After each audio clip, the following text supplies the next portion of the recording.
Hi, my name is Dave Andrews. Today I'm going to show you how to use Excel. Let's begin by just opening up Excel. We're going to go to our Start button and click on All Programs. We're going to find Microsoft Office. Click on that, and then let's click on Excel to open it. Now, this is the main Excel window. The part that we will be using most is this area down here that I'm highlighting that we create what you would call a spreadsheet in.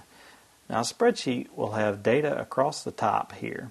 Like let's say we want to keep a list of our employees and the number of items that they've sold this year. So what you would do is you would create headings in this first row. Simply click in here. Let's just say employee name.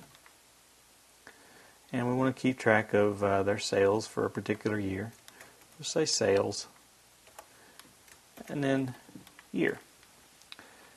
Now under these headers, we have columns.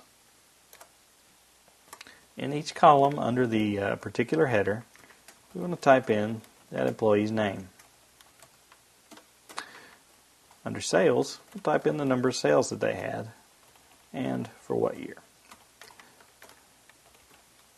Now Excel is very good at allowing you to maintain data like this.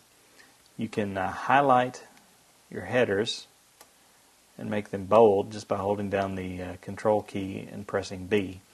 That kind of separates them out from the data a little bit. It also allows you to put in charts and do summations and things like that. Now I'm just going to give you a real simple example. Let's say I want to calculate the total number of sales that I've had between all my employees. I'm going to do that with a sum. To do that, we're going to insert what's called a formula. Click down here where we want our sum to appear.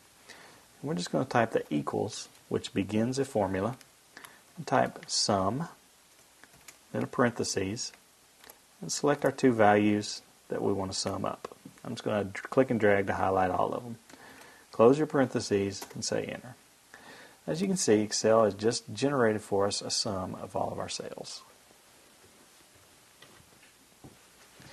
My name is Dave Andrews, and I've just showed you how to use Excel.